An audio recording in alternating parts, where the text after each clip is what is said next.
آپ نے سماعت کیے کہ کیسے تکالیف تھے، کیسے منازل تھے۔ البتہ اتنا ضرور کہوں گا کہ شہزادہ معرفت کے اعتبار سے، علم کے اعتبار سے، حکمت کے اعتبار سے، فقہ کے اعتبار سے اپنے باپ کا کیسا جانصاف تھا کہ شہزادے علی اکبر کے بابا امام حسین تھے، اس میں کوئی شک نہیں، لیکن امام وقت بھی تھے، لہذا معرفت رکھتے ہیں کہ امام کی اطاعت کیوں کر کی جائے، کیسے کی جائے۔ ساتھ ساتھ تمام طی منازل جو مدینے سے مکہ، مکے سے کربلا تھے، امام حسین کے ساتھ ساتھ انتہائی قریب شہزادے علی اکبر تھے۔ اس وقت ایک مرتبہ شہزادے علی اکبر نے ملاحظہ فرمایا کہ امام حسین کچھ لمحوں کے لیے آنکھ لگی تھی، لیکن اب جب اٹھے تو چہرے پہ فکر کے آثار ہیں۔ ایک مرتبہ شہزادے نے پوچھا، بابا آپ کے چہرے پہ کچھ فکر کے آثار ہیں، کیا بات ہے کہ یہ فکر کیسی؟ کہا کہ بیٹا کیا کروں، میں دیکھ رہا ہوں آگے آگے میں جا رہا ہوں، اور کوئی ندا دینے والا یہ دے رہا ہے کہ حسین اپنے اصحاب کے ساتھ، اولاد کے ساتھ، بیویوں کے ساتھ آگے آگے جا رہے ہیں اور موت پیچھے پیچھے آ رہی ہے۔ کس شان یقین سے شہزادے کا وہ جذبہ، معرفت امام، اطاعت خدا وند متعال تھی۔ کہتے ہیں کہ بابا ہم کیا حق پہ نہیں ہیں؟ پہلا سوال کیا، کہا کہ بیٹا بے شک ہم حق پر ہیں۔ کہا کہ پھر فکر کئی کی، ہم موت پہ وارد ہوں یا موت ہم پہ وارد ہو جائے۔ ایسے اصحاب پہ کئی سوال کر کے امام حسین نے ان کے جوابات لیے تھے۔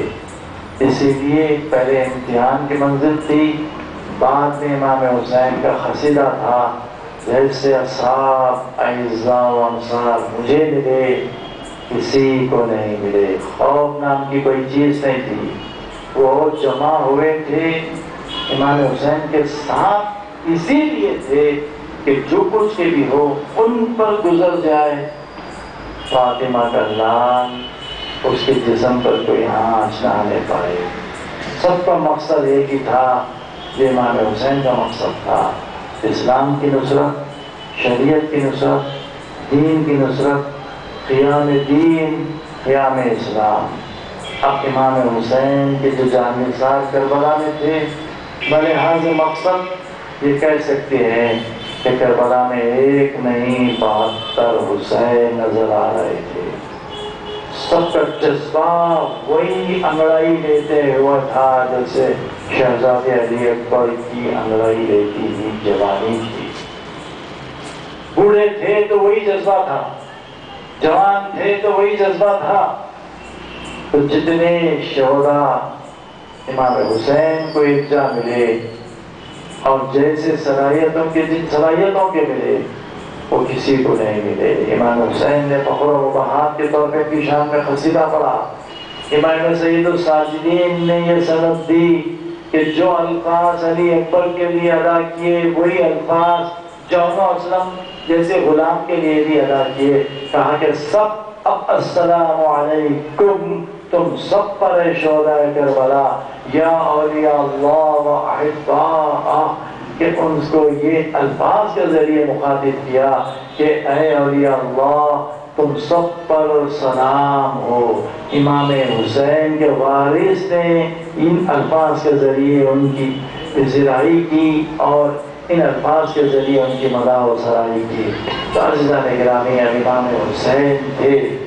دنیا میں ہم تو یہی دیکھتے ہیں کہ انسان جو کچھ بھی کرتا ہے وہ طلب دنیا کرتا ہے تو اولاد کے لیے کرتا ہے، لیکن امام حسین کا مقصد اولاد کو عزیز رکھنا یا اولاد کے لیے کرنا نہیں تھا کہ اس کے کہ جس کے طفیل میں کائنات خلق ہوئی یہ مادی دنیا کیا معنی رکھتی تھی، اور اسی امام کا وہ لائق پسند علی اکبر ہے۔ اب ایک مرتبہ امام حسین خیمے کے باہر باہر آئے تو ہاتھ پکڑ کر علی اکبر کا امام حسین خیمے سے باہر ہوئے اور وہاں پر آسمان کی طرف دیکھا، ہاتھوں کو بلند کیا اور کچھ کلمات شہزادے علی اکبر کے اوصاف حمیدہ بیان کیے۔ پروردگار تو گواہ رہنا، اب میں قربانی تیری خدمت میں ایسی پیش کر رہا ہوں، جو عربی مقاتل میں الفاظ ہے وہ یہی کہ خلق نبی، خلق نبی، منطق نبی سے سب سے زیادہ مشابہ ہے۔ نہیں معلوم شہزادے علی اکبر کس مقام پر فائز تھے کہ امام حسین حجت خدا اولی الامر امام وقت کے یہ کلمات، اس میں کسی قسم کا مبالغہ نہیں تھا، بلکہ امامت جانتے تھے کہ جتنے شہید ہونے آئے ان میں عباس بھی ہے، قاسم بھی ہے، اور ابن علی بھی ہے، اور محمد بھی ہے، پھر انصار اصحاب علیحدہ سے ہیں، لیکن امام حسین نے اس شہزادے کے لیے یہ اہتمام کیا کہ خلق نبی، خلق نبی، منطق نبی سے سب سے زیادہ مشابہ، تو یہ مشابہت خلق نبی سے، خلق نبی سے، منطق نبی سے دی گئی۔ خلق نبی کیا ہے؟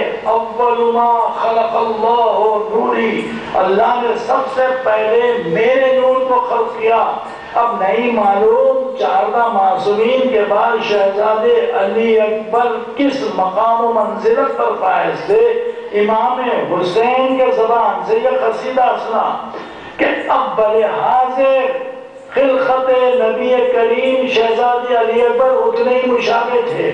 اب خلق نبی کیا ہے؟ انکا لعلی خلق عظیم، آپ اخلاقیات کے معراج پر فائز، عظمت پر سب سے عظیم مرتبے پر فائز۔ شہزادہ علی اکبر بلحاظ اخلاق اسی مرتبے پر جو رسول اللہ کا تھا اس سے سب سے زیادہ مشابہ۔ اب اس کے بعد فرماتے ہیں کہ منطق نبی، منطق نبی یہ ہے کہ آپ کلام نہیں کرتے مگر وحی کا سہارا نہ لے لیں۔ وما ينطق عن الهوى ان هو الا وحی یوحی۔ اب نہیں معلوم شہزادے علی اکبر بلحاظ اس صفت رسول کتنے قریب کے حامل تھے جو امام حسین نے کہا۔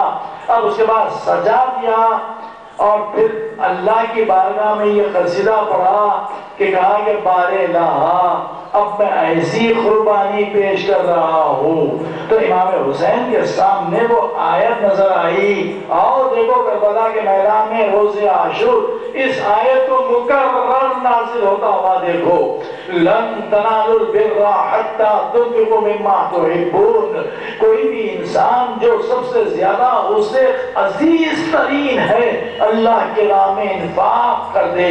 اب پیسے کے اعتبار سے نہیں تھا، دولت کے اعتبار سے نہیں تھا، جو کل محصل حیات ہوتا ہے کسی باپ کے لیے، ایسا لائق فرزند سجا کر اللہ کو شاہد بنا کر کہا کہ جب کبھی میں یا میرے خانوادے کے لوگ مشتاق زیارت رسول ہوتے، شہزادے علی اکبر کے چہرے کی زیارت کر لیتے۔ اب وہ شہزادہ مکمل معرفت رکھنے والا لائق ترین امام حسین کا فرزند جوش ہے کہ اپنے بابا کے دشمنوں سے انتقام لے، تو اب جب چلا شہزادہ تو اپنے بھرپور جذبے اور جوانی کے اعتبار سے گھوڑے کو ایڑ لگائی، گھوڑا دوڑا، سر پر دوڑا، لیکن محسوس کیا کہ کوئی پیچھے پیچھے چلے آ رہا ہے۔ ارے پلٹ کے دیکھا کہ بوڑھا کمر تھامے ہوئے شہزادہ گھبرا کے ایک مرتبہ سوال کرتا ہے کہ بابا دیکھیے امام وقت کی اطاعت اس حالت میں شہزادے نے کیسے ادا کی؟ کیا بابا آپ نے مجھے اجازت دے دی؟ کہا کہ بیٹا اجازت تو دے دی، علی اکبر کے امام ہونے کے ساتھ ساتھ باپ ہے، پہلی امامت جانتے ہیں کہ یہ میرا بیٹا شبیہ پیغمبر کے سدراز اب تو جا رہا ہے، لیکن چند لمحات کے بعد اس کا انجام کیا ہوگا؟ کہا کہ بیٹا جاؤ محلن محلن یا ولدی علی، دھیرے دھیرے جانا، تاکہ چاہتے ہیں کہ امام حسین جہاں تک ہو سکے اپنے فرزند کو دیکھتے رہے۔ لیکن وہ منزل آئی جب شہزادے نے کہا کہ بابا میرا سلام آخر قبول کیجیے۔ وہ معرکۃ الارا جہاد کیا کہ امام حسین کے بعد سب سے زیادہ اپنے آپ کو واصل جہنم کیا شہزادے علی اکبر نے، لیکن جب آواز آئی تو دشمنوں کا راوی حمید کرتا ہے کہ میں نے آج تک ایسی مثال نہیں دیکھی کہ کسی بھی انسان کو صدمے کی یہ کیفیت ہوتی ہے کہ اقبال کی حسین کی داڑھی اس وقت تک جب تک علی اکبر چلے تھے ریش مبارک سیاہ تھی، لیکن یہ آواز کے آنا تھا وہ صدمہ امام حسین کے جس سے متحر پڑا کہ ریش مبارک سفید ہو گئی، آنکھوں کی بینائی چلے گئی، اب سیدھی جانب لوٹے اور آواز دیتے آئینہ آئینہ یا ولدی علی، کبھی سیدھی بائی جانب جاتے کہتے کہ آئینہ آئینہ یا ولدی علی، جواب دے دو میرے لال، تمہارے باپ کو راستہ سجائی نہیں دیتا۔ اوتوں خزاں گرتے سنبھلتے حسین جب لاش علی اکبر پر پہنچے تو عزادارو ایک فضیلت کا جملہ رہ گیا، یہ میرا دل کہتا ہے اگر مقتل میں غور کرے تو شہزادے علی اکبر کی جو جوانی تھی اور جو موجود طاقت تھی اس کا مظاہرہ اس وقت نہیں ہوا جب تک کہ لوگوں کو واصل جہنم کرتے رہے، 200 سے زیادہ اشیاء کو واصل جہنم کیا، جو بھی آتا سیدھی جانب بائیں جانب قلب لشکر میں جاتے اور شکروں کو تحت دیر کرتے رہتے۔ اور اس کے بعد ایک منزل روایت میں ملتی ہے ایسی بھی آئی کہ شہزادہ علی اکبر اپنے باپ کی خدمت میں آگے کہے کہ بابا تھوڑا سا پانی ملتا تو آپ میری جنگ کے تیور دیکھتے، ہائے حسین پر کیا گزری ہوگی، اس لیے کہا کہ جب بھی پانی پینا مجھ بے کس کی پیاس کو یاد کر لینا۔ زبان کو اپنے دہن میں دیے شہزادی علی اکبر اور زبان کو کھینچ دیا کہ بابا آپ تو مجھ سے زیادہ پیاسے ہیں، کانٹے نمودار ہو چکے ہیں، کہا کہ بیٹا جاؤ تمہیں تمہارے جد رسول اللہ کوثر سے سیراب کریں گے۔ اب جو شہزادہ چلا تو یہ لوگ دیکھ لیے کہ دو بدو یا پھر قلب لشکر پہ یا میمنے پہ میسرے پہ حملہ کیا جائے۔ شہزادہ وہ فنون حرب کا حامل تھا کہ سب بھاگ رہے تھے، میدان میں ثابت قدم نہیں ٹھہر سک رہے تھے، تو اب اس کے بعد وہی مظاہرہ کیا جو حضرت قاسم کے لیے کیا تھا یا پھر حضرت عباس بن علی کے لیے کیا تھا۔ اب ابتدا سے لوگ گھیر لیے، اس کے بعد روایت ملتی ہے کہ برچھی کی علی یا نیزے کی علی شہزادے کے سینے میں ٹوٹی ہوئی تھی۔ تو آپ غور کیجئے کہ یہ نیزہ یا برچھی کیسی ہوتی ہے، وہ حدید کا ہو، لوہے کا ہو یا لکڑی کا ہو، خشب کا ہو، سامنے سے نوکیلا ہوتا ہے، پیچھے سے کشادہ ہوتا ہے، تو معلوم یہ ہوتا ہے کہ کوئی سامنے سے شہزادے سے مقابلہ نہیں کیا، حتیٰ کہ نیزہ بھی نہیں مارا ہو، پیچھے سے مارا۔ تو یہ فطری عمل تھا، جیسے ہی پیچھے سے نیزہ لگا وہ اتنا تیز اور سخت تھا کہ سینے پہ اس کی انین نمودار ہو گئی۔ اس صدمے سے شہزادے علی اکبر نے ایک مرتبہ انگڑا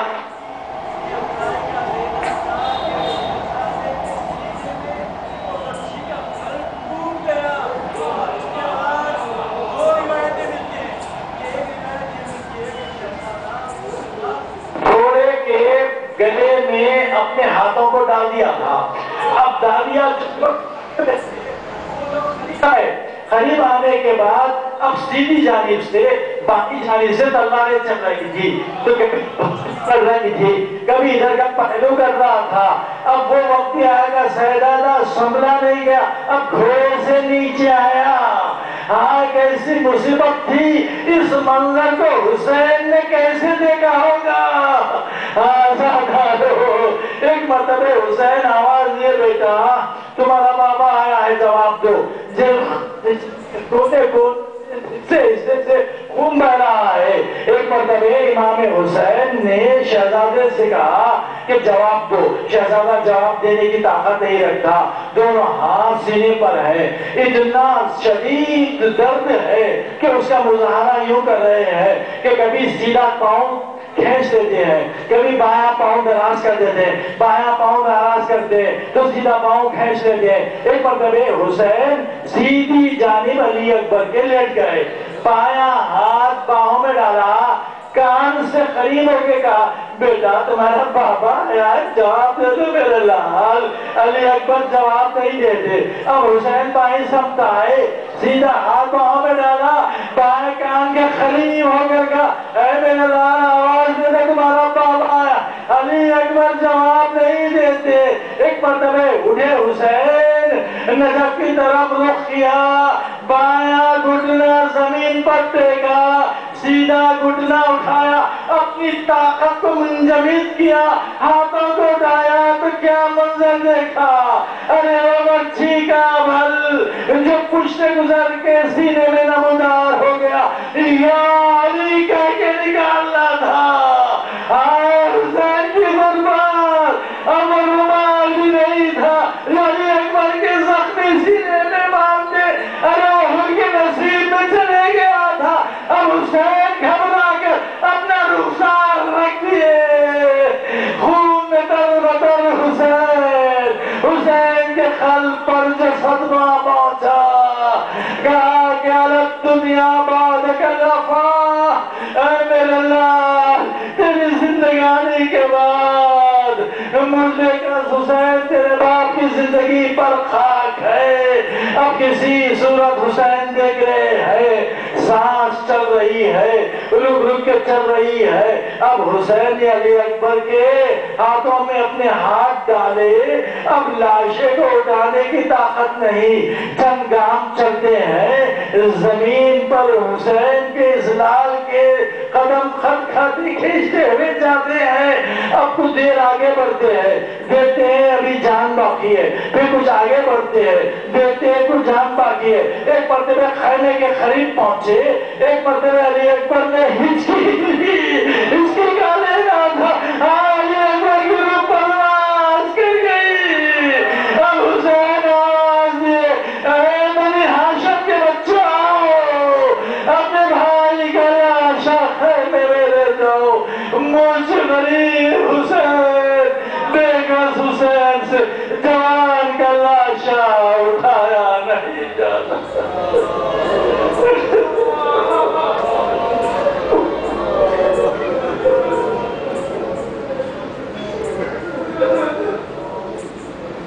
لعنة الله على قوم الظالمين وسيعلم الذين ظلموا أي منقلب ينقلبون.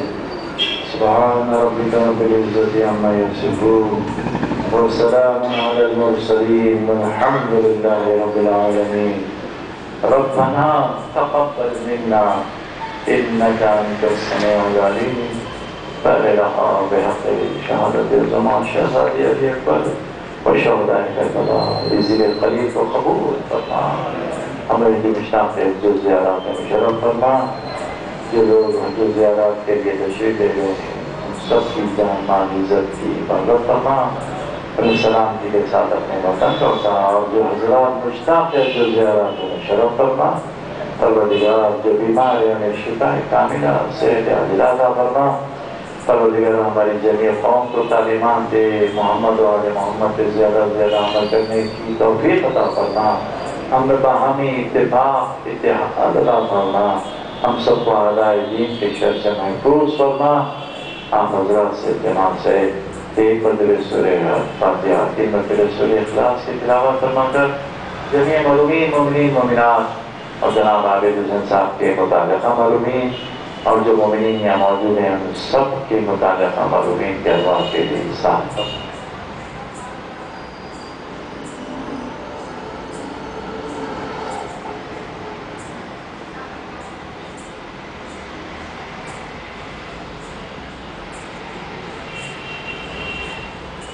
آپ کی خدمت میں معروضہ ہے کہ 7 اور 9 اسی مقام پر اس مجلس کے بعد مجالس کا انعقاد عمل میں آئے گا مولانا سید تقی رضا علیہ صاحب اللہ مخاطب فرمائیں گے، آپ ضرور شرکت فرمائیں۔ 19 جعفریہ جذبی سال 2013 شائع ہو چکی ہے، یہاں موجود ہے، جو حضرات لینا چاہتے ہیں اور یہاں سے حاصل کر سکتے ہیں۔ بدستور 10 روپئے ہی ہدیہ صادقہ کی طرح رکھا گیا ہے، آپ حضرات ایجنسی حاصل کر سکتے ہیں۔ اس کی خصوصیت یہ ہے کہ حیدرآباد کے اوقات نماز کو اس میں پورے 12 مہینے جنوری سے دسمبر تک اس میں موجود ہے، تو آپ کو نماز کے اوقات جو دور رہتے ہیں، جہاں پر اذان کی آواز نہیں آتی، سہولت پہنچ سکتی ہے۔ اور آپ حضرات کی خدمت میں معروضہ ہے کہ آپ حضرات کل کی مجلس میں خصوصاً میرے نانا سید عابد حسین صاحب کی حزب منشاء وقت کی مجلس انہوں بھی اپنی زندگی میں کرتے تھے۔ یہ مجلس ایسے مجاہد راہ حق کی مجلس ہے جس نے اپنی کل کمائی کی پونجی بشکل جائیداد مدرسہ جعفریہ کے دینی تعلیم کے لیے وقف کیا ہے۔ یہ مجلس میں آپ اگرچہ کہ جو حضرات دور رہتے ہیں آنے میں زحمت ہوں گی، لیکن جو قریب رہتے ہیں آ سکتے ہیں، ضرور شرکت فرمائیں تاکہ وہ مرحوم کے لیے ایثار سب کا ذریعہ بنے اور پروردگار ہمیں اجر دے۔ معجل مولانا علی صاحب